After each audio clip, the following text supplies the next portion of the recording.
누가복음 2장 1절에서 20절.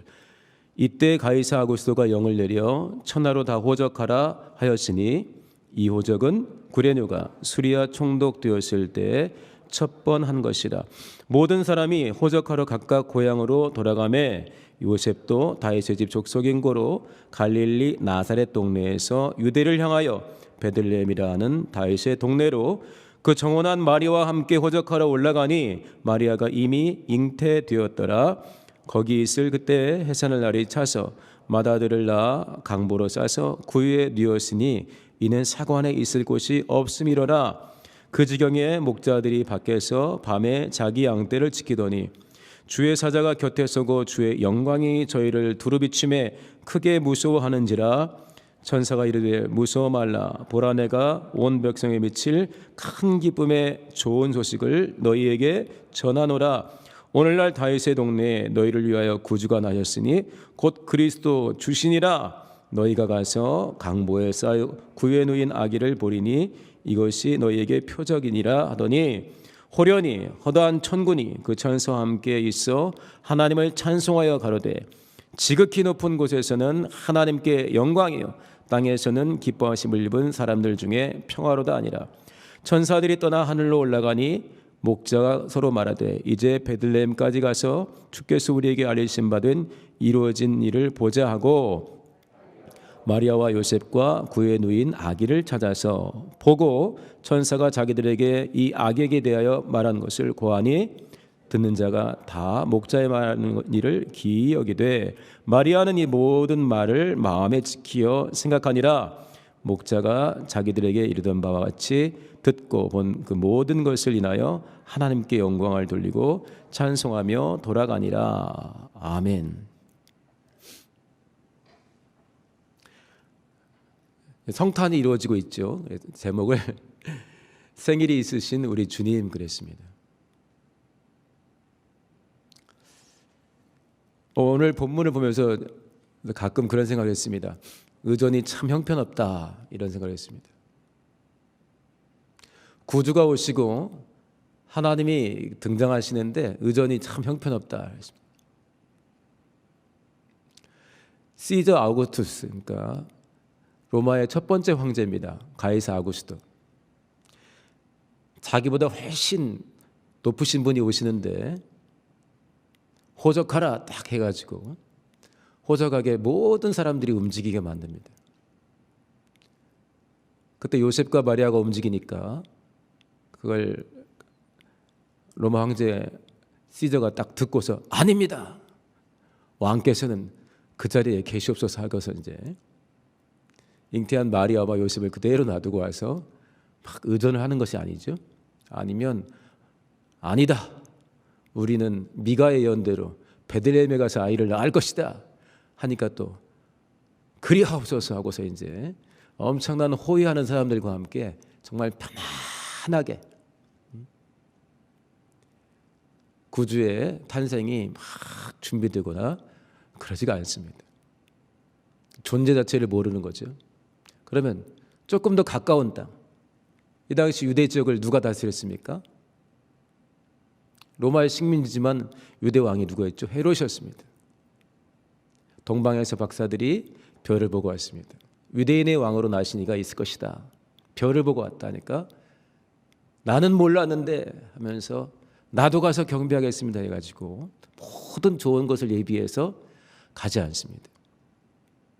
왕에게는 모든 권한을 갖고 있는 왕에게는 새로운 왕이 나타났다는 게 무슨 말입니까? 반역 아니겠습니까? 용납할 수가 없죠. 그러니까 본심이 드러나서 나중에는 두 사례로 다 죽여버리라. 의전이 이렇게 형편을 쓸 수가 없습니다.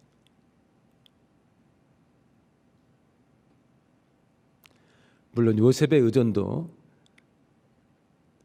아내를 향한 그 아내 뱃속에 구주가 계신데 산딸이 더 가까운 아내에 대한 의전이 형편이 없죠. 이 먼 길을 나사렛에서 베들레헴까지 굉장히 먼 길을 잉태해서 지금 거동이 불편한 아내를 데리고 움직이고 있습니다.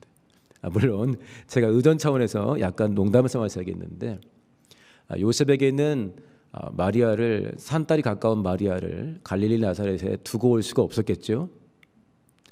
정혼했지만 아직 혼인식이 이루어지지 않았는데 잉태한 것도 문제인데 아이를 출산한 것을 숨길 수가 있겠습니까?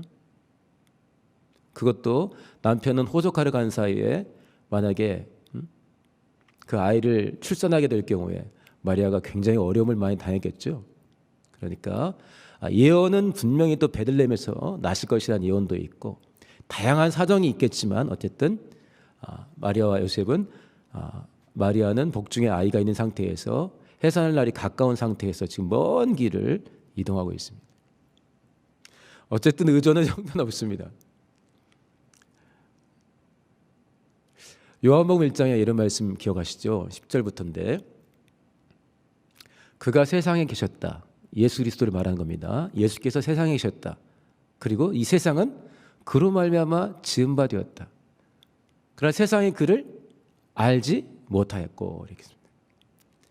자기 땅에 오매 다 하나님 거지 않습니까? 자기 땅에 오매 자기 백성이 영접을 했다고 그랬어요? 영접하지 않았다고 그랬어요? 네, 영접하지 않았습니다. 영접이 뭡니까? 환영하는 거예요. 마땅한 환영을 안 했습니다. 그러니까 영접하는 자, 나사렛 예수를 그리스도 하나님으로 알고 구주로 알고 영접하는 자는 하나님의 자녀가 될 것이다 라고 이제 기록해놨는데 세상은 예수 그리스도의 오심을 환영하지 않았습니다. 알아보지도 못했습니다. 알아봤던 존재가 사단인데 자신이 동원할 수 있는 모든 것들을 동원해서 그것도 확실하게 두 살 밑으로 그냥 확실하게 죽여버리려고 수를 썼습니다. 또 사관에 있을 것도 없었죠. 잉태한 때가 돼서 이제 숙소를 찾는데 마땅한 숙소가 없습니다. 그래서 제가 읽는데 그 음성이 들린 건 아니고 저한테는 꼭 그러시는 것 같았어요. 우리가 이제 성경을 읽다 보면 그때 우리 각각에게는 특별하게 다가오는 어떤 감동하심이 있지 않습니까? 그래서 제가 작년에도 이 성탄 본문을 준비하면서 그 당시도 의전이 참 형편없다 이런 생각을 했었는데 그런 생각을 하면서 읽는데 저한테 들어온 감동은 뭐냐면 너도 이렇게 의전할래? 이런 그 생각을 주셨어요. 너도. 세상은 나를 알아보지 못했는데 그럼 너는 지금 2021년에 너는 지금 어떻게 하고 있냐? 세상은 나를 왕으로 받아들이지 않았고 영접하지 않았고 죽이려 들었는데 이렇게 의전이 형편없는 걸 보았지? 너도 그럴래? 네 안에서 나는 누구냐? 이렇게 이때는 예수의 나심 하나님이신 분이 육신으로 오시는다면 제가 카톡에 참 무모한 사랑 이렇게 써놨어요. 무모한 예수님이 탄생하신 뒤로 얼마나 위험한 일들이 많이 벌어집니까? 여기 마리아가 목자들의 한 말을 마음에 막 두었습니다. 별것도 없어요.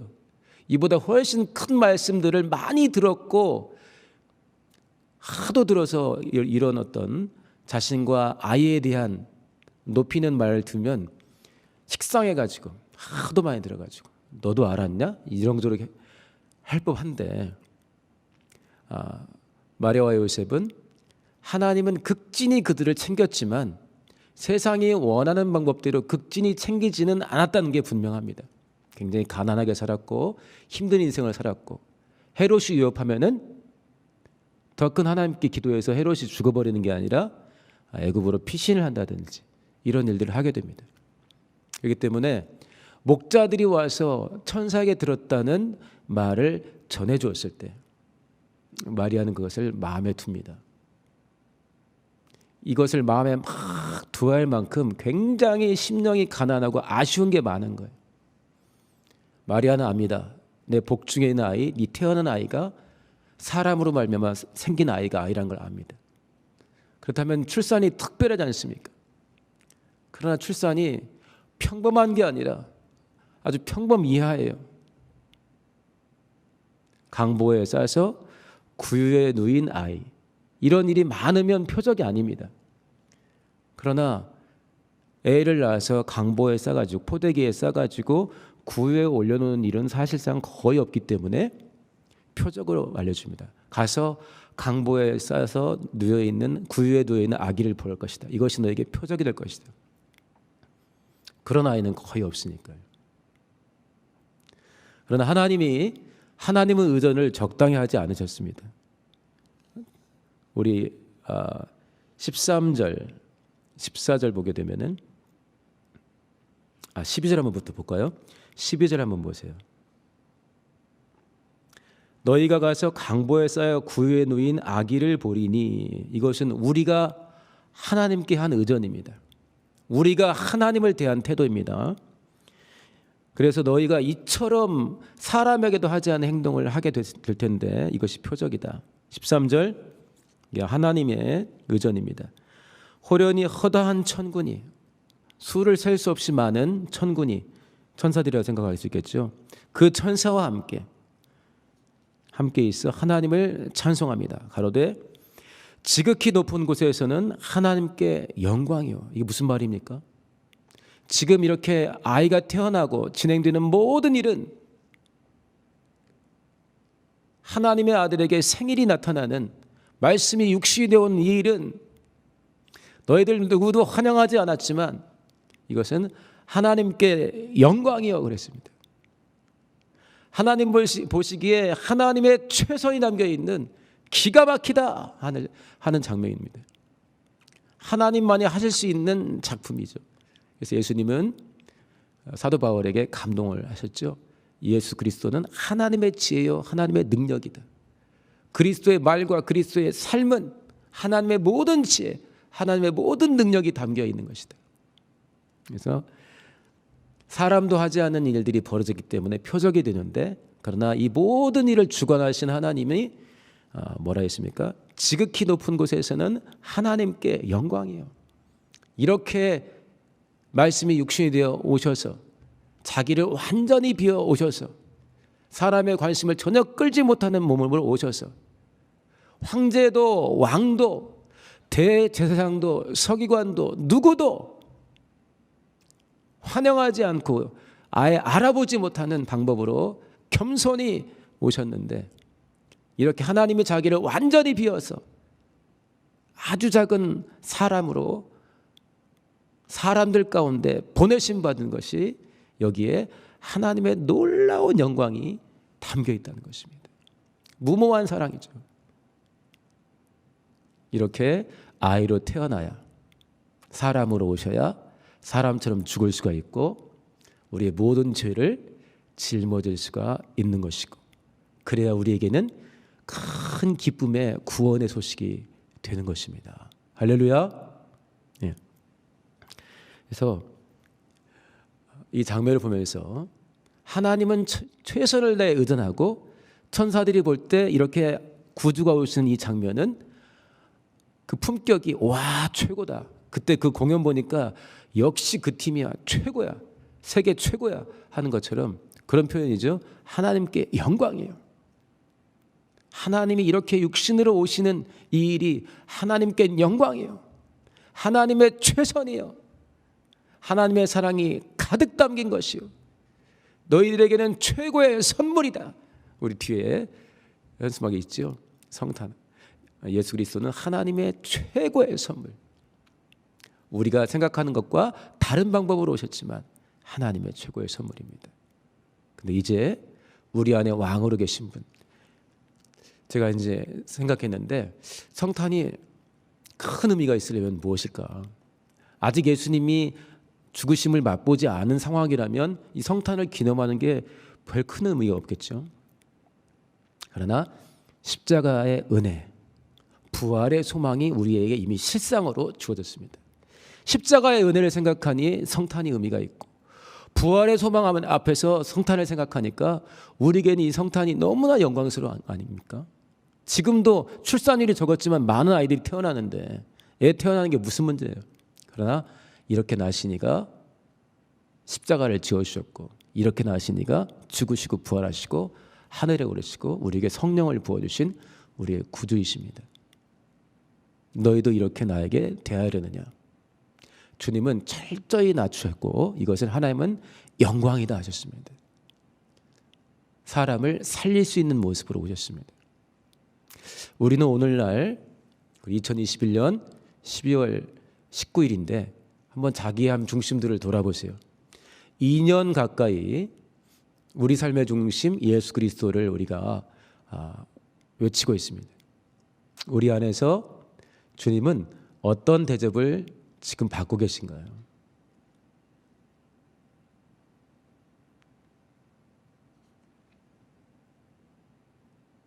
자, 또 하나,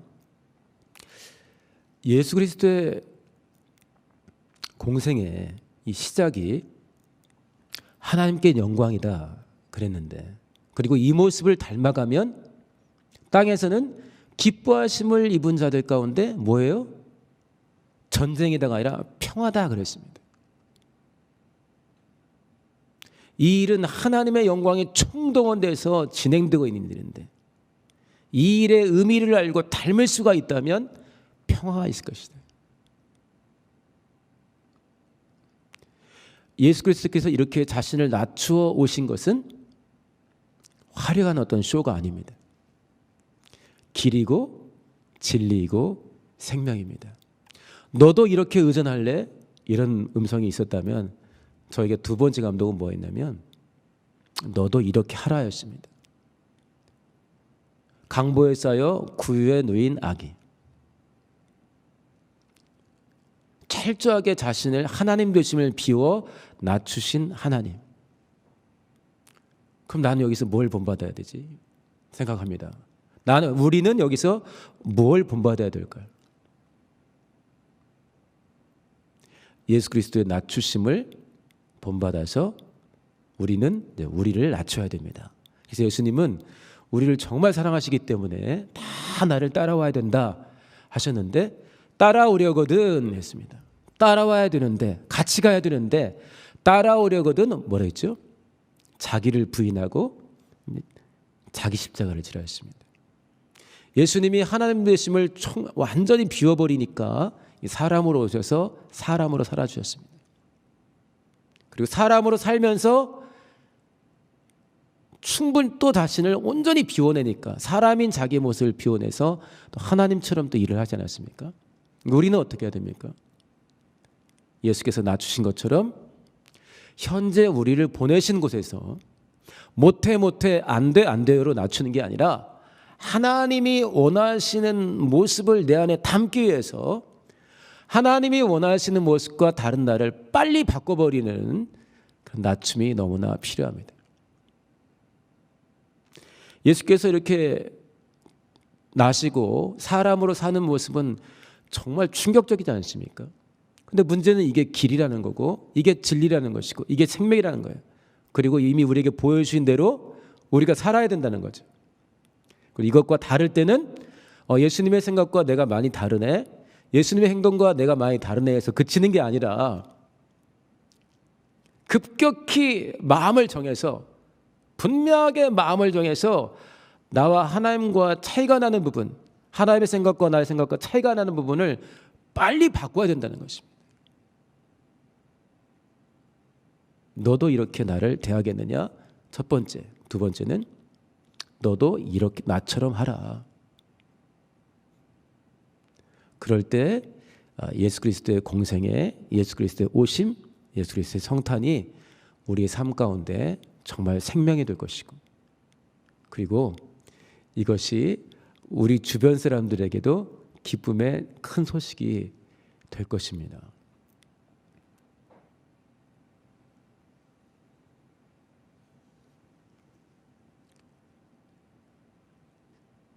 이때도 그리스도가 오실 것을 기다리는 사람들이 많았습니다.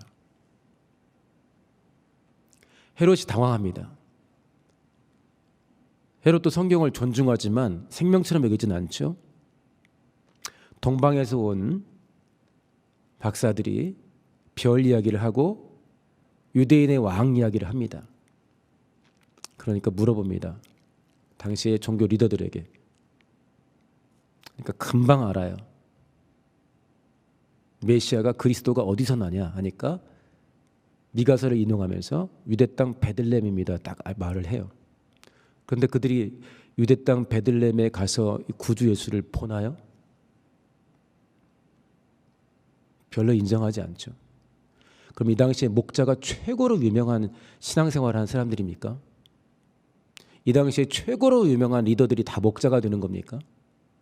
그렇지 않죠.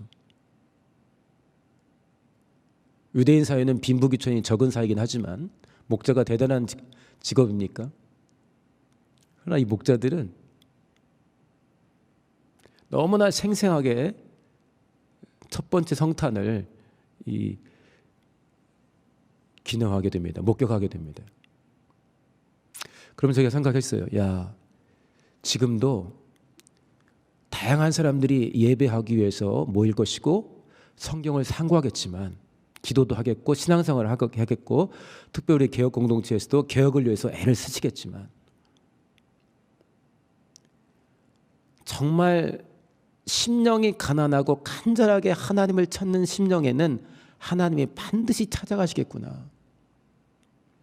대제사장에게 말씀하진 않으셨고 미가서 5장을 정확하게 기억한 성경 전문가들에게 가지 않으셨지만 그 목자들이 밤에 양을 치는 목자들에게는 아주 선명한 인생 체험이 벌어집니다. 우리 안에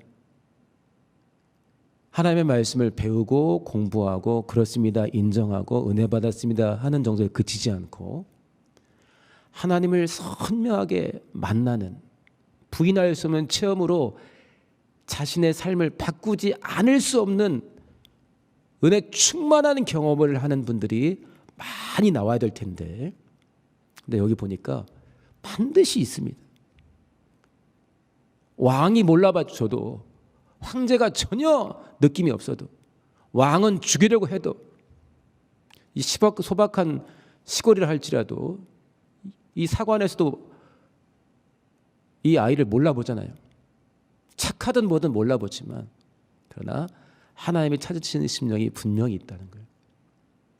2021년 여러 가지로 어려움이 있는 시기이지만 은혜 받은 심령은 세상을 이깁니다. 은혜 받은 심령은 원수를 마음에 품고 울면서 기도하고 살려냅니다. 원수를. 하나님이 찾으시는 복된 심령. 예를 들어서 마태복음 5장에는 팔복에는 그렇게 묘사가 되어 있죠. 첫 번째, 심령이 가난한 자. 천국이 저희 것이다. 나는 하나님의 도움이 없으면 안 됩니다 하고 간절히 기도하는 그 사모하는 자에게 천국이 임하지 않습니까? 예수께서 요한복음 8장에 자기를 믿고 부분적으로 믿음을 얻기 시작하는 사람들, 따라오는 사람들에게 이야기합니다. 자기에게 돌팔매 던지는 사람들 말고 당신 참 잘하십니다 하는 사람들에게 이야기를 합니다. 근데 굉장히 충격적인 이야기를 했어요. 저도 생각이 굉장히 깊었는데 너희는 너희 아비 마귀에게서 났으니 너희 아비의 행사를 너희도 행하려 한다 했습니다. 너희는 너희 아비 마귀에게서 났으니 너희 아비의 행사를 너희도 행하고자 한다. 기가 막힌 사단의 작품입니다. 예수님을 보면서 감동받아 따라오는 사람들인데 예수님께서 정확하게 영적인 실상을 공개해 줍니다. 너희는 너희 아비 마귀에게서 났다. 아무도 받아들이지 못해요. 무슨 소리야? 내가 아브라함의 자손인데 아무도 받아들이지 못합니다.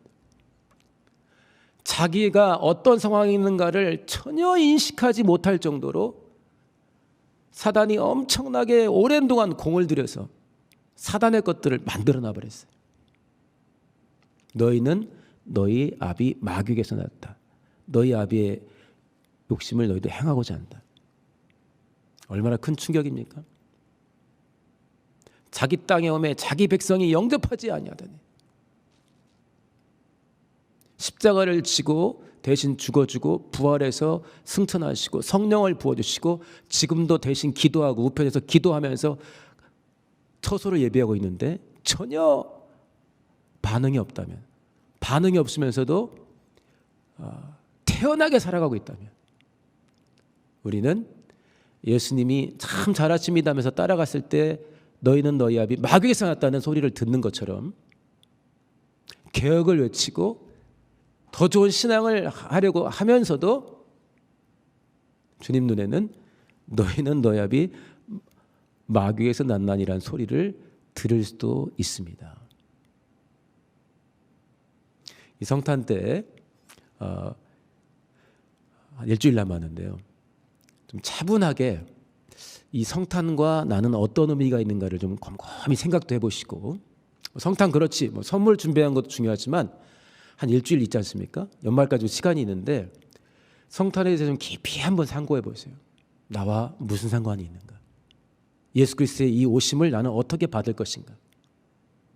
저는 작년에는 이런저런 것 중에서 이제 성탄을 좀 깊이 생각하려고 캐롤도 하나 골라가지고 아주 계속 듣고 의미를 따져보고 불러보고 했던 게 있었습니다. 작년에는 북치는 소년을 많이 들었는데 금년에는 25일 날 성가대가 한다고 그러는데 거룩한 밤이라는 그 캐롤을 좀 많이 들어봤습니다. 어떻게 그 노래가 나왔는지 그 유래도 찾아보고. 근데 예수를 잘 모르는 사람들이 만든 노래였어요. 1840년대에 교회 출석을 잘 안 하고 성경은 더구나 잘 읽지 않는 포도주 장사인, 오른팔이 없는 파트타임 시인이라고 되어 있어요. 파트타임 시인. 근데 그 교회에 오르간이 있는데 수리가 다 돼가지고 성탄을 기념해서 예배당에서 행사를 하는데 그 시인이니까 성탄과 관련된 시를 부탁합니다.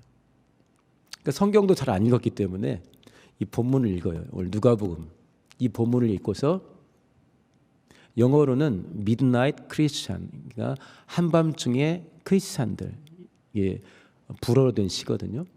쭉 씁니다. 3년 뒤쯤에 마찬가지예요. 예수를 안 믿는 그러나 굉장히 유명한 프랑스 출신 작곡자가 그 시를 가지고 노래를 만듭니다. 음악을 만듭니다. 그러니까 이게 프랑스를 비롯해서 곳곳에 퍼져나가요. 그리고 한 10년 뒤에 드와이트 설리반이라는 분이 영어로 이걸 가사를 바꾸고 노래는 그대로예요. 캐롤을 만든 게 거룩한 밤, 오 홀리 나잇이라는 곡인데 여러 번 들어보면서 저도 그걸 찾아보려고 그 불신자 두 사람이 누가복음을 읽으면서 한 사람은 시를 쓰고 한 사람은 그 시가 기가 막히니까 노래로 작곡을 했습니다. 음악으로. 그 둘을 볼 때 하나님이 무슨 생각을 했을까요? 나를 만나자, 나를 만나자. 얼마나 간절하게 그 노래가 유명해지는 만큼 그 두 사람이 예수의 사람이 되기를 원했을까요? 저는 그 두 사람의 그 뒷이야기는 잘 모릅니다. 그러나 하나님께서 믿지 않는 것들이 쓴 것이니까 폐기 처분에 하지 않으시고 얼마나 지금 오 홀리 나잇, 거룩한 밤이 얼마나 유명한 캐롤이었습니까? 하나님의 마음은 우리가 임마누엘 성회 때도 들었지만 얼마나 잃어버린 영혼을 찾으려고 얼마나 애를 쓰십니까? 그 애쓰심이 지극한데 그렇다면 하나님이 원하시고 하나님의 사랑이 크시고 포기하지 않으시니까 그러면 어디 달려있어요? 이 일의 해결은 바로 나에게 달려 있습니다. 나만 마음을 바꿔버리면 됩니다. 나만 내 심령을 가난하게 만들어버리면 목자가 충만한 기쁨으로 만난 것처럼 황제는 못 만나고 세상에서 잘 나가는 왕은 못 만나고 그 당시에 교단 총회장들이 못 만났지만 유명한 사람들이 못 만났지만 그러나 가난한 심령으로 주를 바라보는 내게 우리 하나님은 반드시 내가 원하는 것보다 훨씬 큰 은혜로 우리 각각의 심령을 붙들어 주시고 나 때문에 많은 사람들이 새롭게 되고 변화되는 일에 하나님이 원하시는 방법으로 우리를 쓰실 것입니다. 생일이 있으신 우리 주님, 하나님께는 지극히 높은 곳에서는 하나님께 영광이다. 하나님의 영광이 총동원된 하나님의 방법으로 총동원된 하나님의 오심, 그리고 이렇게 뻑적지근하게 하나님 보시기에는 정말 영광스러운 장면으로 오셨는데 한 장면 한 장면마다 아버지의 뜻을, 아버지와 아들과 성령의 뜻을 몸으로 이루시기 위해서 힘을 다해 쓰시면서 십자가를 감당해 주셨고 부활하시고 하늘에 오르시고 우리를 위해 간구하시고 성령을 부어주시고 성령이 우리 가운데 일하실 수 있는 기가 막힌 환경들을 열어 놓으셨습니다. 제가 두 가지를 이야기했습니다. 의전 이야기. 너도 나를 이렇게 대할래? 너도 나처럼 낮춰라. 두 가지. 그리고 목자들이 하나님을 목격한 것처럼 가난한 심령으로 주님을 바라보면 굉장히 고달픈 시기를 일면으로는 고달픈 시기를 우리가 살아가고 있는데 하나님의 놀라운 영광들을 우리는 반드시 목격할 수가 있습니다. 그것이 하나님의 뜻입니다. 이 성탄에 그렇게 정말 자기 영혼에 하나님은 오래전부터 꿈꾸고 기대하고 상상해왔던 그 내 영혼도 그걸 알기에 간절히 사모하였던 바로 그 일들이 은혜 가운데 우리 안에 벌어지기를 예수 이름으로 축원합니다. 같이 기도하겠습니다. 기도할 때 성탄의 의미를 저와 우리 성도님들이 충분히 성령으로 감동되어 살폈으면 좋겠습니다. 너도 나를 이렇게 대하려느냐. 우리 안에 계신 주님 2년씩이나 우리 삶의 중심 예수 그리스도 있는데 중심 잡고 있어. 우리가 할 테니까 거기 떠나지 마. 이렇게 하는 것인지 우리의 중심에 왕으로 계신 것인지 그렇다면 내 삶에 왕의 명령이 응하여지는지 내 귀에 왕의 명령이 들려오는지 내 눈에 왕의 모습이 보이고 내 무릎은 절로 꿇어지는지 우리의 삶 가운데 하나님을 삶의 중심에 모시고 그 왕되심을 인정하며 우리 주님과 동행하게 되다. 또 하나 너도 나처럼 낮추라. 구유에 누이신 아기 예수 너도 나처럼 낮추라 비우라. 자기를 부인하고 자기 십자가를 지고 우리 주 예수를 따르는 삶, 이 삶 가운데 우리가 낮추는 삶, 하나님의 뜻 앞에서 나를 낮추기에 귀하게 쓰임받는 삶으로 살아가게 해달라고 우리 같이 한번 간절하게 기도합니다.